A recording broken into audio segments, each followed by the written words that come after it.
In continuation with my testimony, let me see where I left off. Well, anyway, that Camaro with T-tops, it lost control, it flipped, it drugged me, it hit a concrete barrier, glass was shattered. I began to seek out the phone in the car at that time. I couldn't find the phone. And like Jesus, I got up. I called his name. I was able to get up on that evening in that dark place on the road where I had seen two family members before the incident happened. A car passed by me. Later on, I found out that those people that passed by went to get help. I began to walk. I came upon a house. I saw a house and a light. And as I entered this person's property, I would say it had to be about 20 pit bulls surrounding me. And as I began to walk, they did not attack me. They were not barking at me. I walked past my mother. And the man whose property it was, he said to sit. He had a mirror in his living room, a big giant mirror. He said, "You do not want to see yourself. Just sit right here till help arrives." And that's what I did.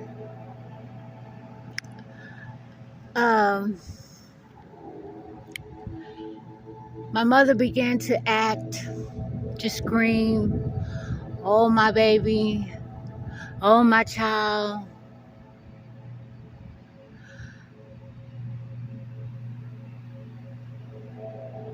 And things came to my mind that, wow,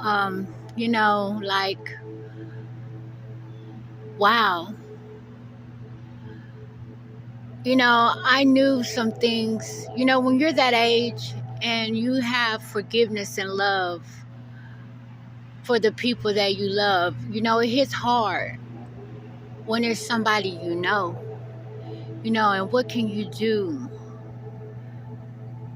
I began to pray, and that same night, that same instance, I learned the reason why a dog is a man's best friend.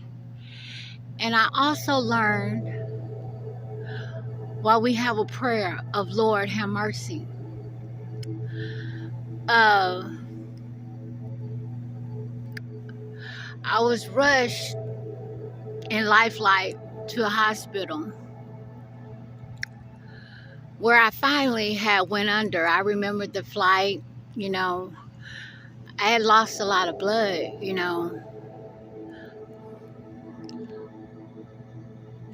and I passed out.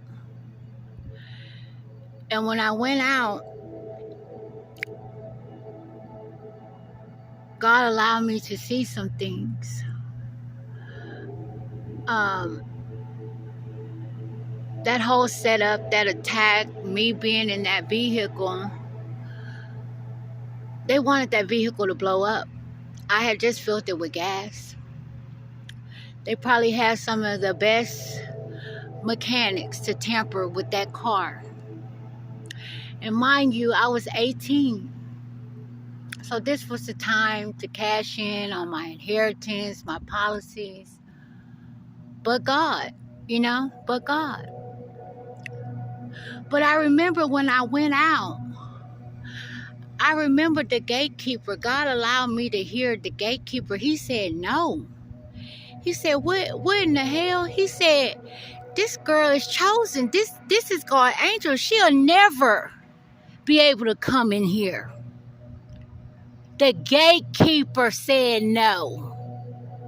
So when I say that evil work for God, evil have to answer to God, I meant that, and I represent it because I seen it.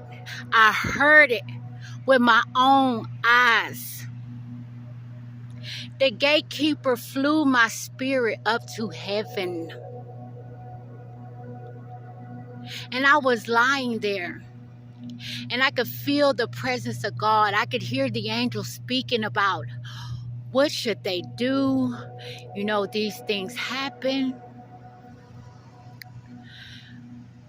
I could hear the gatekeeper and all hell had broke loose because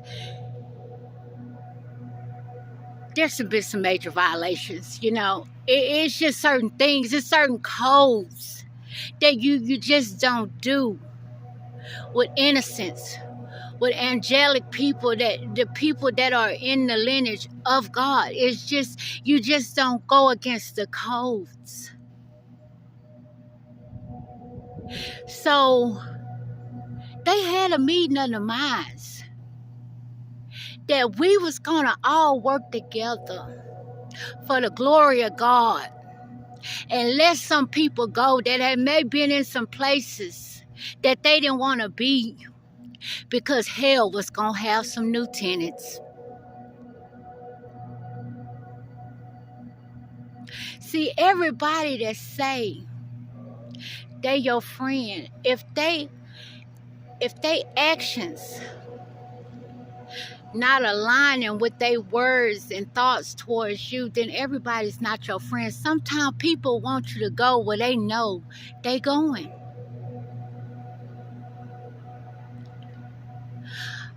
I'm just grateful to God that He forgave me, because just like those that were kicked out of heaven, I was so upset. When I came back, I was upset. I said, I knew the end, what my assignment was. I knew I was grateful. I knew I had to go tell people, but the peace that I had being in the presence of God, the peace, the feeling of calmness, the light that I seen, you know, it's just, you know, so loving. It was better than anything in this world, you know. And I went to God and I said, you know, God, you know, I began to be grateful for life. I was grateful for that whole experience, to know that it was somebody on that side that cared. It was somebody in the upper realms that cared. That, you know, that it was people that heard about the magnitude of that incident that was praying for me. I was so grateful for the prayers of the people of God. You know, God allowed me to experience my miracle and then to use me for the glory of God. I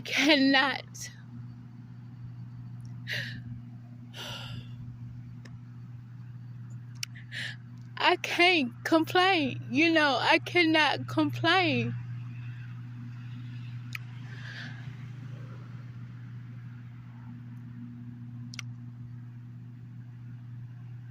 It was a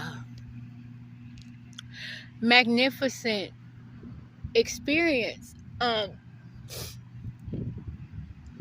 When God sent me back, I had to go through some portals. I remember turning into a lion, and I began to climb this mountain. Like, I was just, you couldn't miss me. Like, my track years had came an asset to the way I was climbing that mountain. And when I reached the highest mountain, I woke up And I was here. Uh,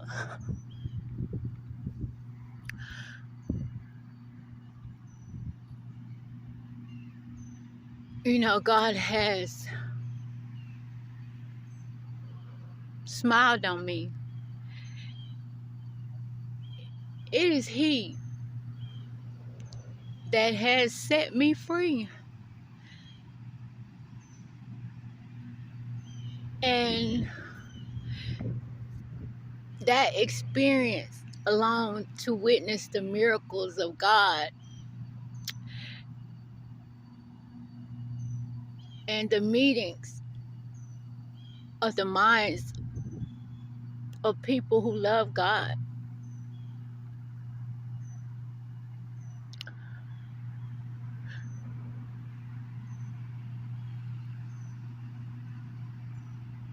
It can't be denied. So I notice people tell you what they want you to know and not what you need to know. There is a God.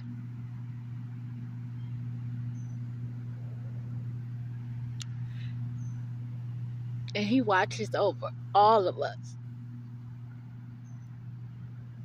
And He loves all of us so much.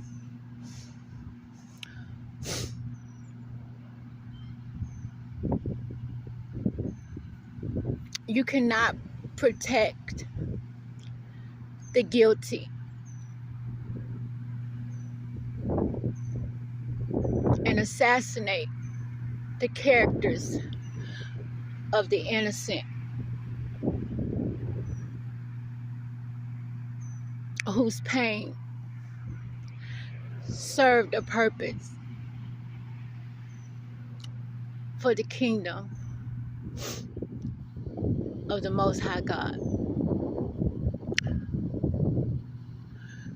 So that part of my life testimony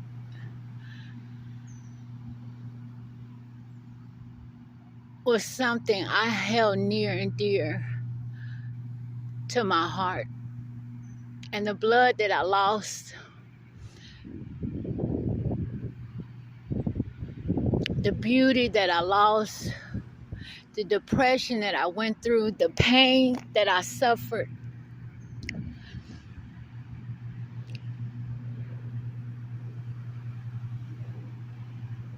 God graded it as an A+ for the kingdom. That was for the kingdom. So, hallelujah for that. I want everybody to know that you are loved and you are thought of.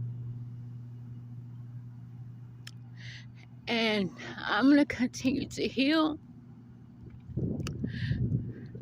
and pray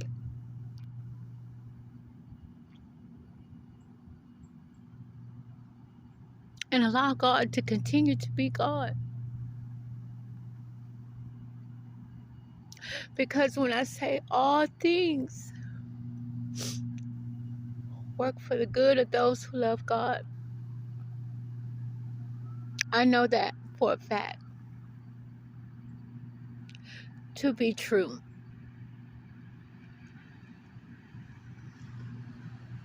Hallelujah. Holla back.